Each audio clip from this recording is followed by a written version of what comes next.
Inmigración, negocios, oportunidades, seguridad, inversión, vivir en Estados Unidos. Inmigración al Día, con la abogada Morela Salazar Daher. Contenido disponible en todas las plataformas de podcast a nivel global.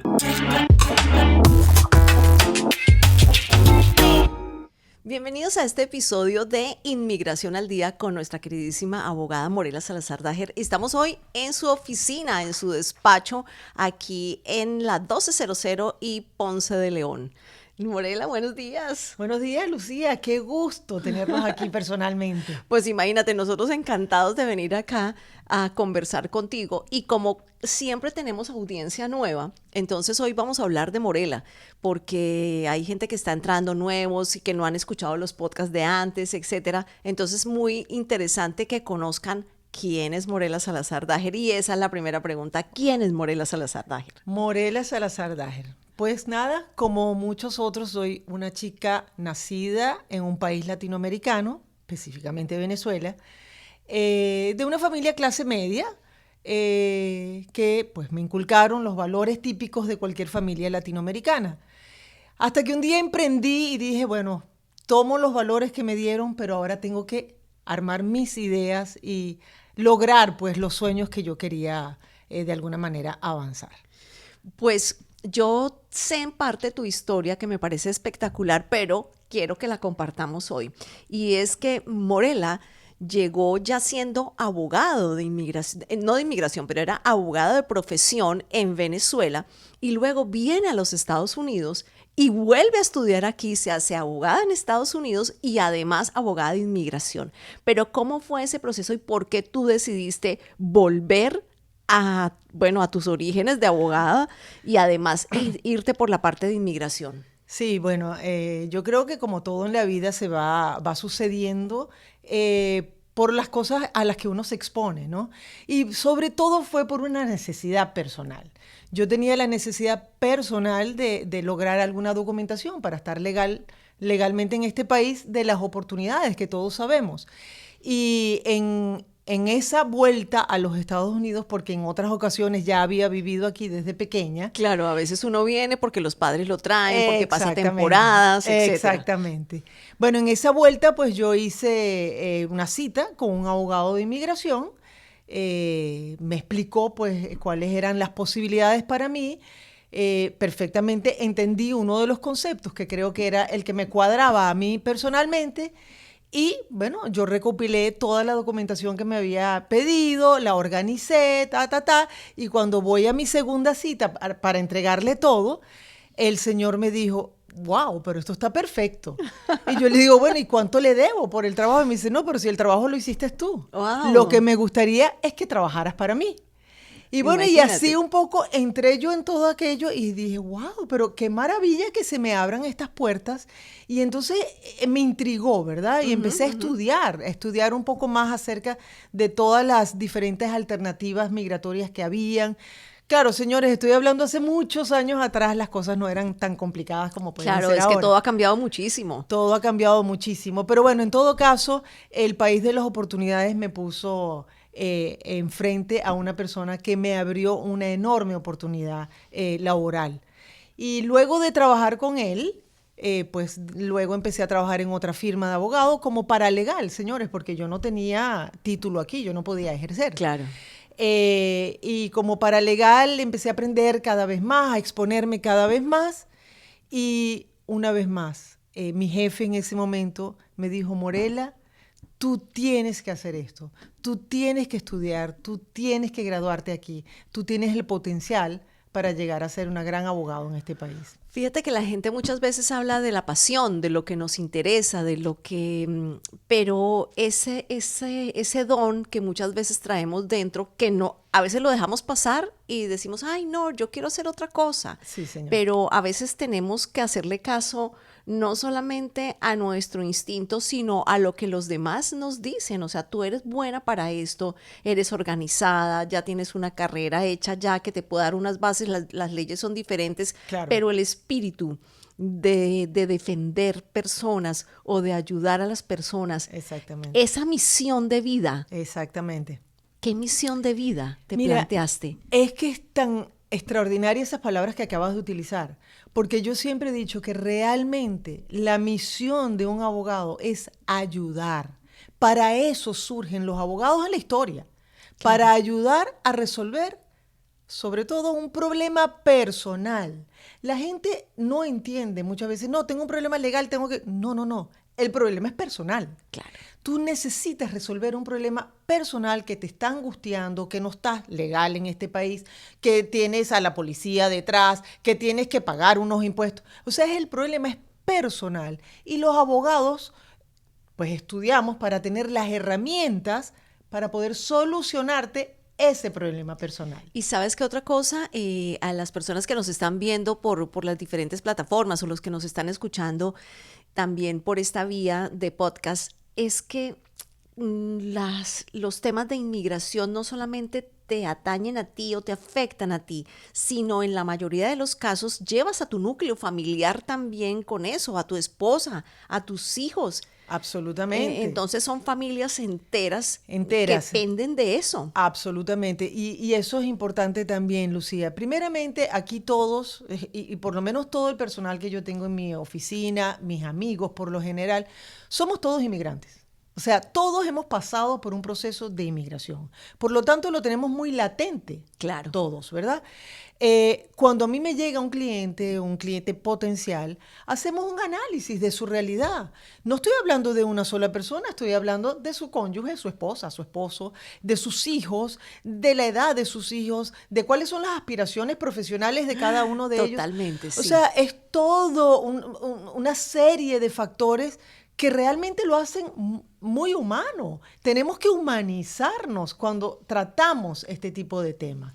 No es cualquier cosa. No es cualquier cosa. Tú tocaste un tema súper interesante y es que tú fuiste paralegal en algún momento, sí. Pero yo quiero ahondar ahí porque fuiste paralegal, pero trabajaste haciendo cosas para un abogado, porque es que muchísimas veces nos encontramos, y en eso quiero poner un warning para las personas que vienen, porque muchas veces aquí en Estados Unidos hay una figura que es el paralegal. ¿Qué es el paralegal? Es una persona que asiste a los abogados, pero no puede jamás trabajar como si fuera un abogado porque no conoce profundamente las leyes ni está certificado para hacerlo. Quiero que le expliques un poco a las personas el riesgo que corren cuando se van a hacer sus trámites de inmigración con un paralegal. Mira, Lucía, has dado en el clavo de muchos problemas que se originan en los procesos de las personas que llegan a este país. Ciertamente, un paralegal es una persona que ha estudiado básicamente pues, las leyes de inmigración, en este caso, ¿verdad? Y que están allí para asistir a un abogado. Ahora, ¿cuál es el punto aquí importante? Hay muchos paralegales que realmente logran estudiar tanto, avanzar tanto en sus conocimientos, que saben casi tanto como un abogado. Claro. Pero es que la palabra casi, señores, tiene una brecha muy grande. Porque esa palabra casi significa no haber ido a la escuela de leyes, no tener esa certificación de la que tú hablas, no tener el derecho a una firma, no tener el derecho a defenderte en corte.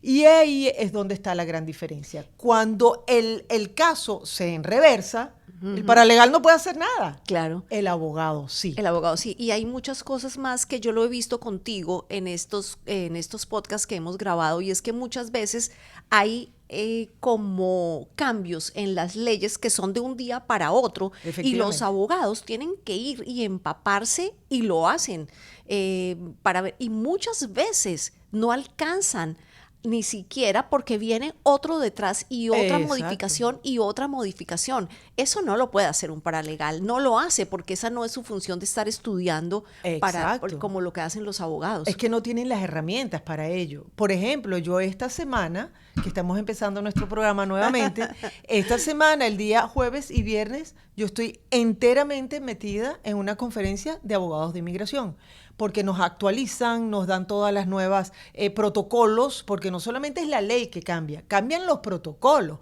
cambia la administración de todas estas leyes. Claro. Cuáles son las tendencias, cuáles son las mejores formas de enfrentar una situación en particular.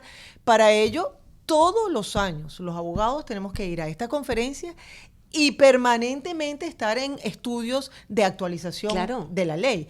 Los paralegales no tienen acceso a estas cosas. Y esa es una de las grandes Una diferencias. gran diferencia. Sí. Bueno, eso es uno, lo de los paralegales. Y la otra es la satanización de los abogados. Muchísimas veces nosotros decimos, "Ay, abogado, no, ladrón, abogado, no". Sí. Entonces, sobre todo que venimos de Latinoamérica, donde nosotros tenemos muchísimos episodios con personas de esta profesión. Sí. ¿Qué le dices tú a esa gente que dice, "Ay, todos son iguales y los voy a meter en un saco a todos porque los puedo quemar en la hoguera"? Claro. Mira, Lucía, ciertamente mucha gente sataniza la profesión.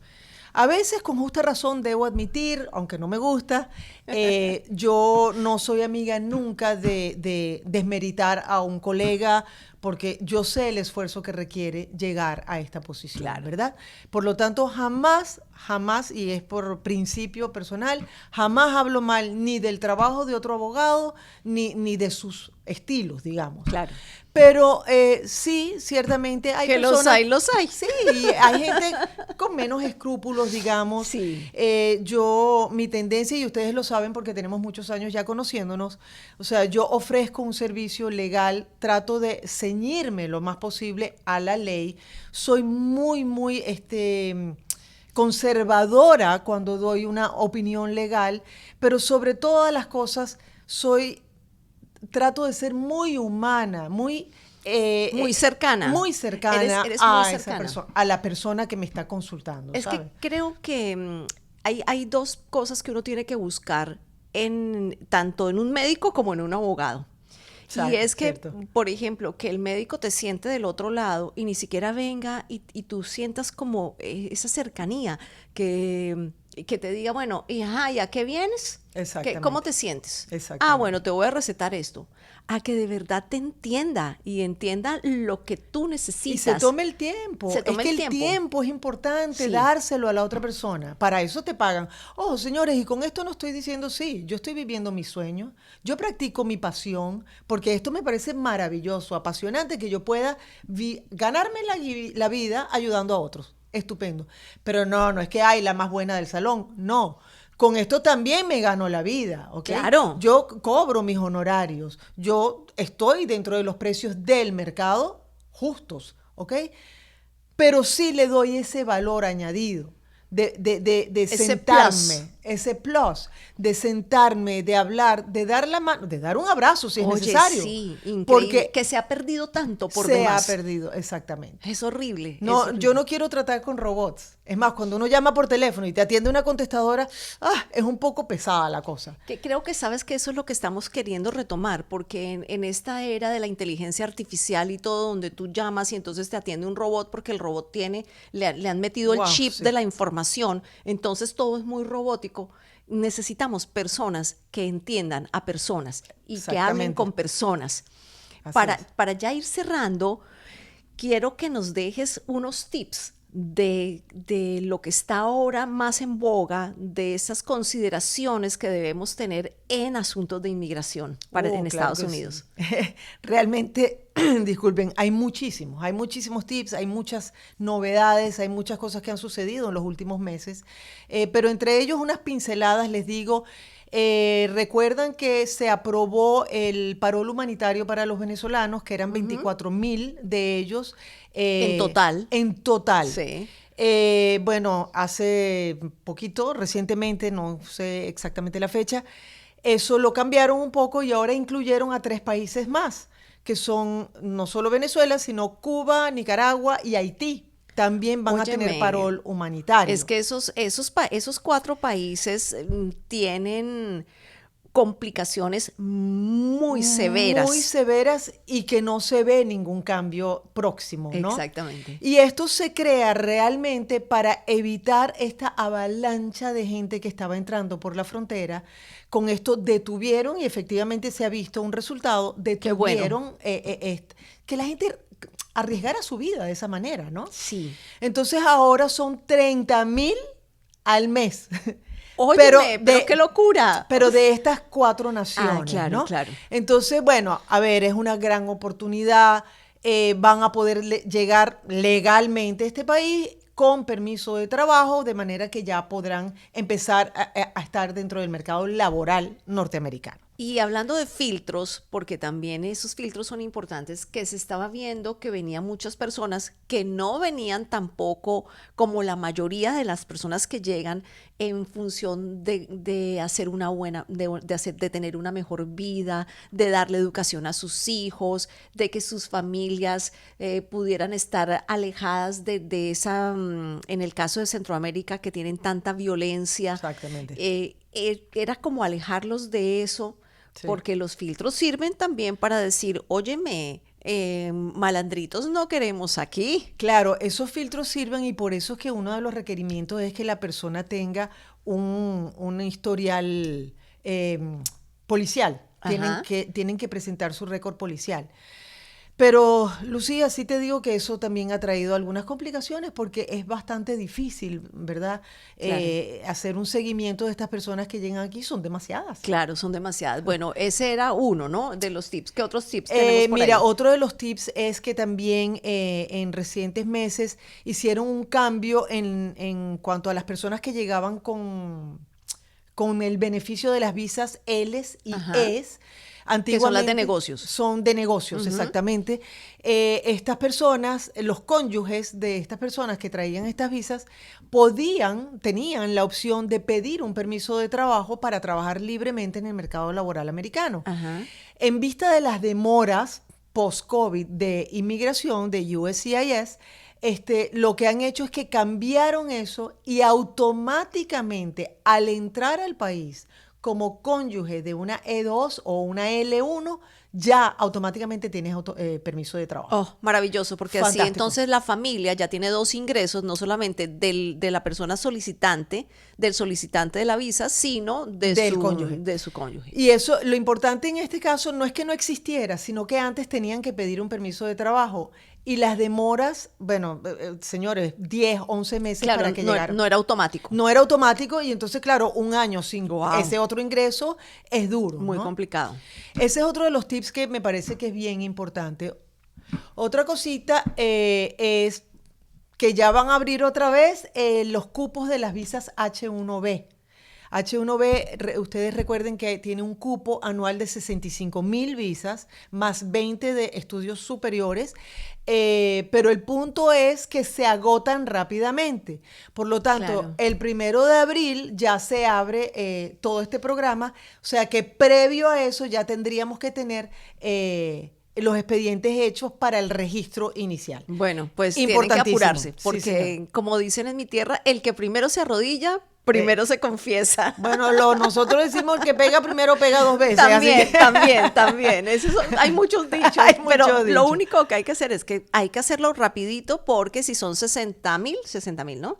Son 65,000. 65,000, entonces eso se pasa muy rápido. Muy rápido. Así que bueno, pueden ir a sdaimmigration.com o bueno, llamar al despacho de la abogada Morela Salazar Daher también. En las redes sociales también la encuentran SDA Immigration, como en inglés, con MM.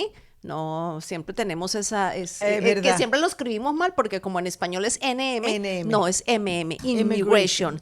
SDA Immigration. Pues Morela, un placer de verdad de estar aquí y retomar esta nueva temporada. Sí, señor, el placer fue enteramente mío y me encanta hacerlo así en vivo, además en persona. ¿Verdad? Qué mejor. Da más calor humano, ¿no? Sí. Ese es mi motor. Bueno, con ustedes entonces nos vemos o nos escuchamos en el próximo episodio de Inmigración al Día. Inmigración, negocios, oportunidades, seguridad, inversión, vivir en Estados Unidos. Inmigración al Día, con la abogada Morela Salazar Daher. Contenido disponible en todas las plataformas de podcast a nivel global.